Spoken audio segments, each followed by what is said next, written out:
And are you optimistic and encouraged with the direction of Orania?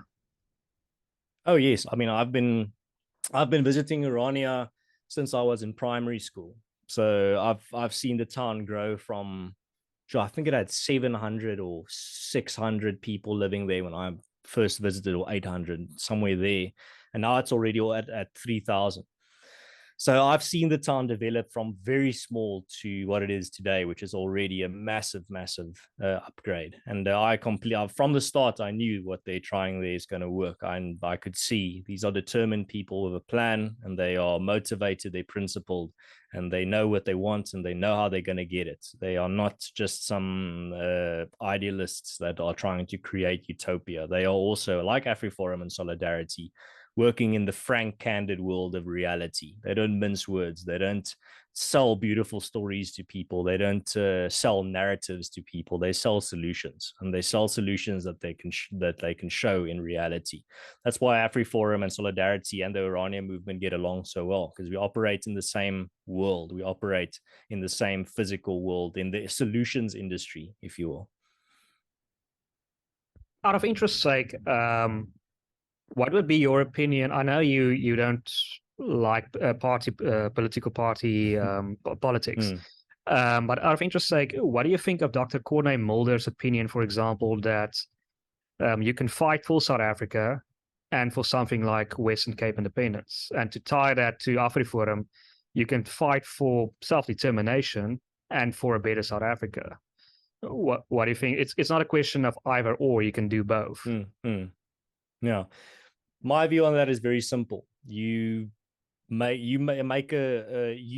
create solutions and a future with what you can. So I think the biggest lie that we were told in school, specifically our generation, was that you have to grow up to save the world. You have to be you have to become president of your country and save your country.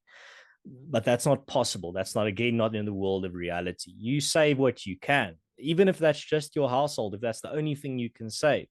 You shouldn't be setting up yourself for certain failure. So you start off with what you can do. You can definitely save your household. You can definitely save your street if you work together with your neighbors. So you focus on reality, but that doesn't mean that you don't care about the other people around you. Let's take what Afriforum does, for example, when fixing potholes. The potholes that Afriforum fixes and fills don't discriminate. You don't have to be an Afriforum member to drive over that filled pothole. So the filled pothole is not sitting there in the road, and every car that's coming past it asks the car, like, are you an Afriforum member? And if the driver says no, the pothole opens and the car falls in the pothole. What we're doing has a positive effect on everyone that lives in that community where Afriforum is bringing about solutions. So take, for example, another one, neighborhood watches. The neighborhood watches make communities and neighborhoods safe, but those neighborhoods and communities aren't exclusively Afriforum members. There are people from all types of backgrounds, and people that might even not like Afriforum or dislike Afriforum that live in those communities, but they all benefit from the safety that's brought, the extra and new safety that's brought from a neighborhood watch being established there. When Afriforum makes sure that a town has clean drinking water, we don't say, well, if the town, only the Afriforum members in this town can have the clean drinking water. No, we do it for that town because our branch is there and we have a lot of Afriforum members there, but everyone that lives there benefits from these effects. And that's in the end how you should approach problem solving. Your first starting point should not be, I need to save the world, or I need to save South Africa. Your first starting point should be, what can I save realistically, and what can I contribute? How can I contribute towards saving a larger and larger area? So you first start off by saving your household, then you save your street, then you save your neighborhood, then you save your community, then you save your town, and then you save your province, then you save your region, and then you save your country. That's how you build up. You create increasing a larger and larger circle of influence and of positive change around you. But you start small and realistic rather than starting large and unrealistic, trying to do something that you cannot, and then you just end up in suck and us in the end. And you're like, well, everything I try fails, but you're trying things that are impossible. So start with what you can do, and you continue expanding. You continue to help as many people as possible, but emphasis, very strong emphasis on possible. Interesting. Okay, so if I understand it correctly, it's about resources, and it's first you have to save yourself before you start thinking about global ideas like saving South Africa. First, we have to save ourselves and the communities, and because we don't have the resources, you live in reality. That's what we first have to do. That's what's Afriforum's perspective. Yes, absolutely. Interesting. And Ernst, is there anything else you'd like to leave our viewers with before we conclude? Well, I think my final thought would be that the telling yourself, saying, but I can't make a difference is just the excuse you tell yourself not to get involved in solutions being pioneered out there. I mean, you don't have to be giving thousands of rands to initiatives or to organizations or to whoever to be making a difference. You don't have to be dedicating 80 hours a week, 100 hours a week to a neighborhood watch or to any type of community initiative to be making a difference.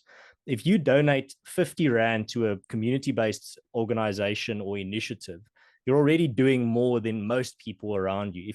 If you dedicate half an hour, not even an hour, if you dedicate half an hour to a community-based, decentralized, local solution in your area, like a neighborhood watch or a soup kitchen or whatever, or cleanup initiative, if you just dedicate half an hour, you're already doing more than 99% of people around you. So stop telling yourself that lie that I can't make a difference because my difference is too small. The big thing that's really standing in people's way is that they need to think more of themselves. They need to start realizing the big impact that they can make by just doing something. Just by doing something, you're already doing more than most people that are just sitting around in despair, thinking that, well, there's nothing that I can do. Everything is hopeless. Well, no, look at the people that, for example, I see on a daily basis, the people working at Afriforum initiatives, cleaning up neighborhood watches, all these initiatives of ours, filling potholes. They all are happy. They all have massive smiles on their faces. They all feel meaningful existence. They all get a massive jolt of meaning and fulfillment from what they're doing, and because they're actively participating in a solution rather than just sitting at home complaining about the solutions that I see around me are not good enough. What can I do? Everything is hopeless. Rather, like I said earlier, to sum it up, think more of yourself, think more of the impact that you can make, even the small thing that you can, the small contribution in your own personal capacity. If you just do it, if you just take the first step to start contributing in a real way to initiatives around you, you're going to start making a massive difference already compared to the majority of people that do absolutely zero, nothing at all. But that's changing. More and more people are getting involved in their communities through necessity. And it's a beautiful thing to see, because not just are they making their communities safer, more functional, they're making sure that there are services like water and electricity. They're also getting a bonus of fulfillment, feeling that they're part of something bigger than themselves. And they start feeling less lonely. They start feeling less powerless. And they start feeling more empowered and more part of something bigger than themselves. Right. Baie dankie, Ernst. This was a very frank and I think much needed conversation. Thank you so much. Baie dankie vir jou tyd. All right. Nee, wel baie dankie Donald vir jou tyd ook. Thanks for the platform, and then we'll chat again. Great. Thank you. Have a nice day. Lekker dag verder. Cheers. Tot ziens.